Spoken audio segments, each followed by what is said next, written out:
The floor of the reception hall was cold through my dress. I remember that specifically. The way the chill came up through the fabric before the pain even fully registered. I remember the sound the corner of that gift table made when my hip connected with it. I remember looking down at my stomach. 7 months. Big enough that I hadn't been able to see my feet for weeks, and feeling something I don't have a better word for than wrongness. A deep, seismic wrongness that moved through me like a bell being struck. I remember looking up from the floor and seeing my mother reach down. Not for me, but for my clutch purse, which had slid off my wrist when I fell. She picked it up, set it neatly on a nearby chair so nobody would trip on it, and then straightened her fascinator. I remember my brother crouching down beside me and saying, very quietly, very calmly, to the people nearest us, "She's been having a tough pregnancy. I think maybe the evening got to her." I hadn't had a single drink. I was 7 months pregnant. I hadn't touched alcohol in 6 months. They thought that was the end of my story, that I'd lie still. Let them write me off as the emotional pregnant woman who couldn't hold herself together at her brother's wedding reception. They thought I'd go home, cry it out, call them in a week when things had cooled down. They had no idea that the moment I hit that floor was the moment everything they had spent years building, on my back, with my money, using my name, began to fall apart. But before I tell you what came next, and I promise you it is something none of them ever saw coming, I want to ask you something. Where are you watching this from right now? What city? What time is it there? Drop it in the comments below. I read every single one. I mean that. And knowing you're out there, listening to this, it gives me something I can't fully explain. Go ahead and type it. I'll wait. My name is Annika. I'm 30 years old. I live outside of Raleigh, North Carolina. And what I'm about to tell you is the truest, most expensive, and ultimately most clarifying thing I have ever lived through. I grew up in a 4-bedroom house in Garner, about 20 minutes south of Raleigh. My parents, Bernard and Dolores, had 2 children. My older brother Beckett, who is 35, and me. The way our household worked was not complicated once you understood the rules. Beckett was the son. Everything else, including me, existed in varying degrees of orbit around him. He was charming in that loud, easy way that certain men are allowed to be their whole lives, without ever being asked to change. He told good stories. He remembered your coffee order. He made people feel chosen when he directed his attention at them. He moved through rooms like someone who had never once worried about whether he was welcome. I was not that. I was the one who cleared the dinner table without being asked, who kept a planner at 13 because the only reliable structure in my life was the one I built myself. My parents weren't cruel in any dramatic way. They were absent in the specific grinding way that parents can be absent while still sitting across from you at dinner every night. There was always a little more slack, a little more patience, a little more genuine interest reserved for Beckett. When he failed a class, they hired a tutor. When I failed a class, once in 9th grade, they asked me what I had done wrong. When he lost a job, they covered his rent.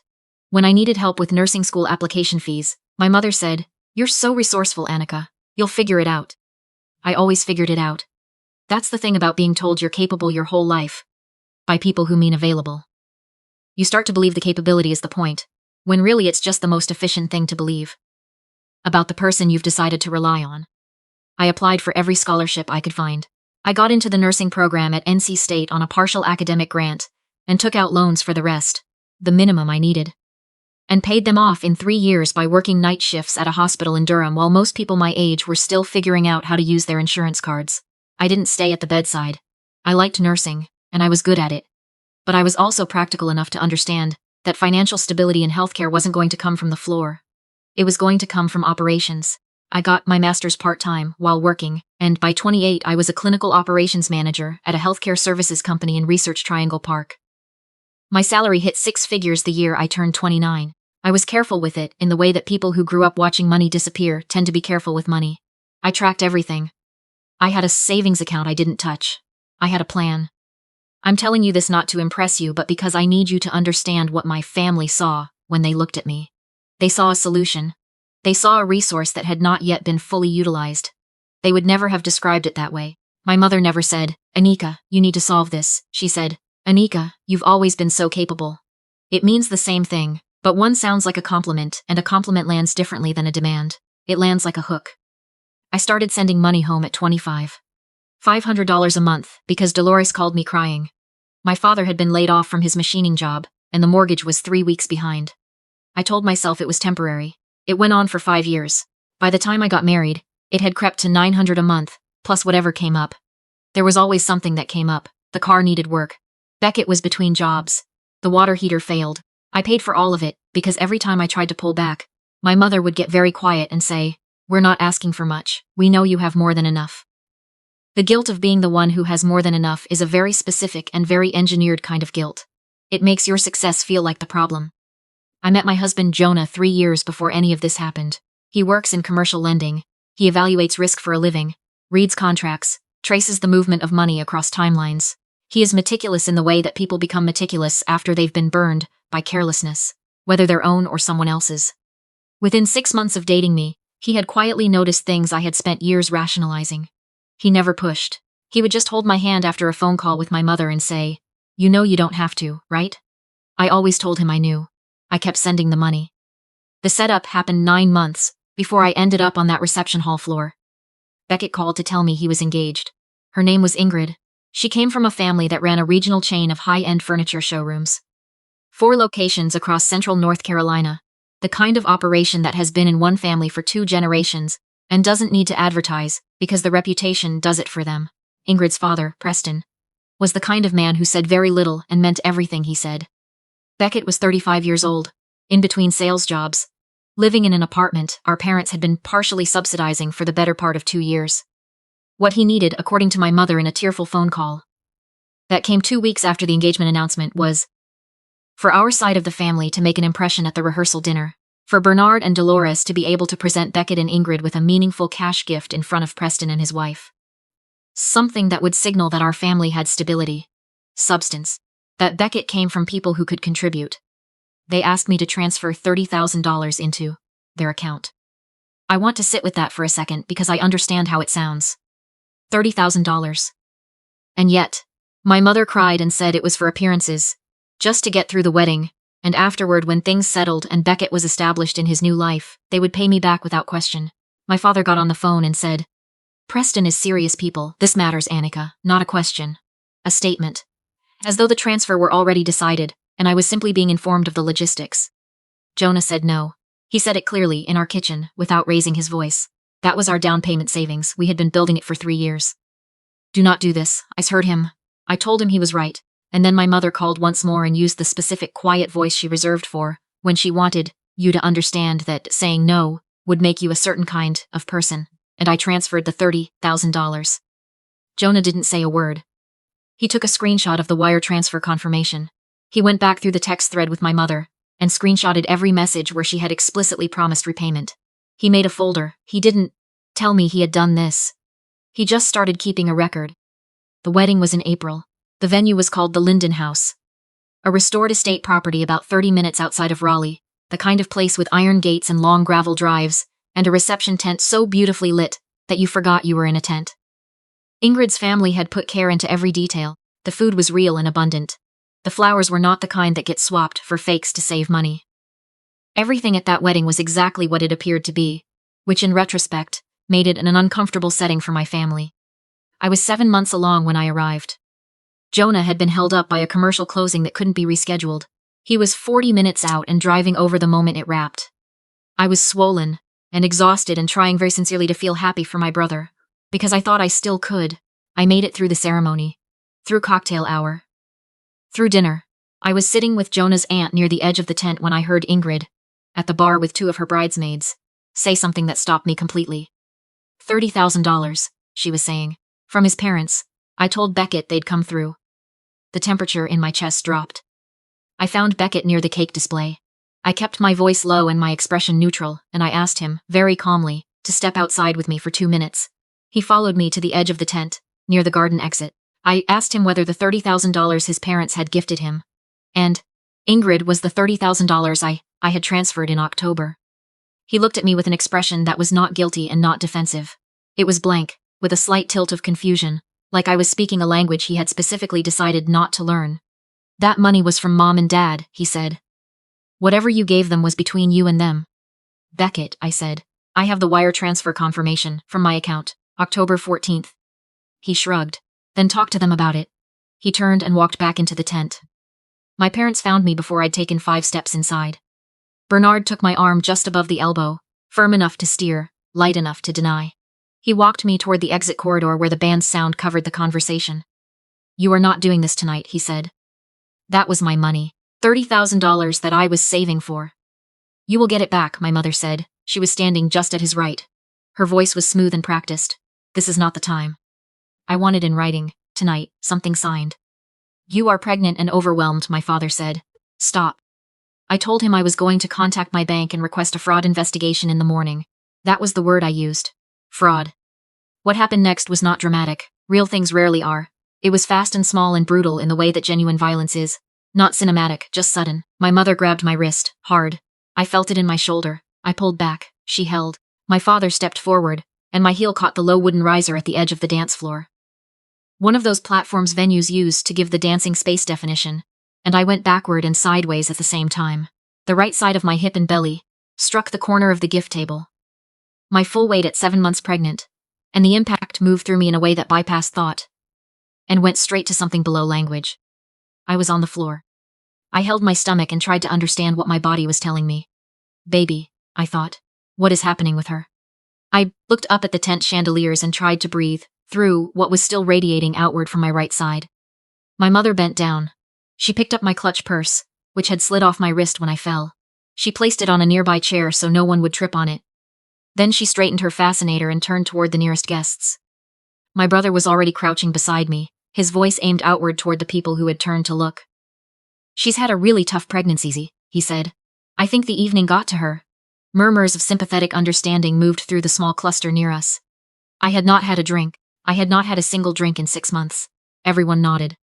I lay there and I thought, very clearly, they do not know about Jonah's folder. My cousin Deanna had been sitting 3 tables back. She had Jonah's cell number because they'd been texting earlier about parking. She called him before I was fully upright. Jonah walked through those tent doors 4 minutes later. I know it was 4 minutes because Deanna timed it. He had an expression on his face I had never seen and don't want to see again. He came straight to me, knelt on the floor, put one hand on my belly and one on my face. He didn't speak to my family. He checked on me for 60 full seconds. He asked where it hurt. He told me I was okay. He put his jacket folded under my head. Then, he stood up. Jonah has spent 8 years in commercial lending, reading contracts, tracing the movement of money across long timelines, evaluating what is real and what is constructed to look real. He had also, 2 years earlier, worked directly with the property management company that held the commercial refinancing for the Linden House. He knew their building. He knew they ran full coverage interior security recording that archived in real time to an off-site server. He looked at my father. He said, and I have this from Deanna, and from 2 of Ingrid's cousins, who were standing close enough to hear, because Jonah is not a loud man, which means when he speaks people pay attention. I have the wire transfer records. I have the text messages. And I know for a fact that this venue keeps cloud-archived security footage of every interior space. He paused for exactly 1 breath. So before you say anything to those guests, or to the security staff walking over right now, I would think very carefully about what story you want to tell. My father's face changed colors I don't have names for. I was taken to WakeMed by ambulance. Our daughter, I hadn't told anyone outside of Jonah the gender, so that became its own strange quiet revelation in the middle of everything, did not arrive that night. But I was admitted and spent 4 days hospitalized while they monitored for placental abruption and managed contractions that kept threatening to escalate. She held on. She is stubborn, my daughter. 6 weeks later, on a Tuesday morning in May, she arrived at 5 pounds and 2 ounces, with dark hair and a cry that the nurse told me, and I remember this exactly, was not a 5-pound cry. I was awake for every second of it. I held her before anyone else. From my hospital room in April, still hooked to monitors, Jonah sat in the chair beside my bed, with his laptop open, and we began building what came next. The wire transfer records were clean. My name, my account. $30,000. October 14th, Dolores' account as recipient. The text thread showed her messages in plain language. We'll pay you back. I promise on everything. Once Besiket is settled, this will be the very first thing we do. Legal counsel reviewed the documentation within 48 hours of my discharge. Wire fraud. The criminal threshold for felony larceny in North Carolina is anything over $1,000. $30,000 is substantially over $1,000. Bernard was charged with assault on a pregnant female. In North Carolina, assault causing serious injury on a pregnant person carries statutory enhancements that treat the pregnancy as an aggravating factor. His public defender had never worked a case with that specific enhancement. It showed at every stage. Dolores was charged as an accessory and for providing a false account to law enforcement. The officers, who responded to the Linden house that night, had been called by Preston, who watched the entire sequence from the entrance to the tent and did what any decent person would do, which was call 911 without hesitating. Preston, it turned out, was exactly the kind of man his business suggested he was. Methodical and fair, and completely uninterested in protecting appearances over facts. Beckett was charged with receiving stolen property. $30,000 knowingly accepted from a source he had every reason to understand was not legitimately his parents to give. I pulled every financial thread out of their lives. The $900 a month stopped immediately. The utility bills I had been auto-paying on my parents' account canceled. The credit monitoring I ran in the weeks after the wedding revealed what I had half suspected for years and never looked at directly. A retail credit card opened in my name 2 years earlier, carrying a $4,200 balance. I froze my credit at all 3 bureaus, reported the fraudulent account to the issuer, and added it to the civil complaint. They had no safety net because for years I had been the safety net, and I folded it up and took it with me. Ingrid's family retained their own attorney. Preston issued a formal statement requesting the return of the wedding gift his family had given, on the grounds that the marriage had been entered into under materially false representation of financial circumstances. From a mutual acquaintance, I learned that Beckett received this news alone in the apartment he and Ingrid had been planning to furnish using her family's employee discount. A discount that was, by that point, no longer extended to him. I attended the sentencing hearing by video from our living room. My daughter was asleep in the carrier against my chest. She liked the warmth, she liked the sound of my heartbeat. And I had learned in 6 weeks of new parenthood that you do not set down a sleeping sea baby. The security footage from the Linden house played in the courtroom. 2 angles, time-stamped. It showed the full sequence. My mother's hand on my wrist, my father's step forward, my heel catching the riser, the impact with the table corner, and then my mother, unhurried, picking up my purse. Bernard received 9 years. Beckett received 5, with parole eligibility after 3 contingent on full restitution. Dolores received 3 years of supervised probation and a felony record that will follow her for the rest of her life. The civil judgment returned the $30,000, plus interest and legal fees. It was not a small number by the time the attorneys finished. Beckett and Ingrid's joint account, not yet divided, was subject to garnishment. Their first year of marriage was spent navigating lawyers, a judgment, and an in-law family who had withdrawn, with the kind of permanent quiet finality that people with good lawyers and long memories tend to prefer over public confrontation. I closed the laptop. My daughter made a small sound and pressed herself further into my chest. Outside, the May light was coming through the blinds in long warm bars across the living room floor. Before you go, I want to ask you something honestly. My mother did not plan the fall. She grabbed my wrist. My father stepped forward. The riser was there. Is what happened to her? The felony record, the probation, the loss of everything I had quietly funded for a decade, proportionate. A lot of people, when they get to that part, go a little quiet. She didn't design the fraud. She didn't take the $30,000 for herself. But she stood over me on the floor of that reception tent, bleeding and 7 months pregnant, and her first instinct was to fix her headpiece and manage the perception of the room. What would you have done? Tell me in the comments. I read them all, and if any part of this story meant something to you, if you've ever been the one your family called capable when what they meant was available, please subscribe.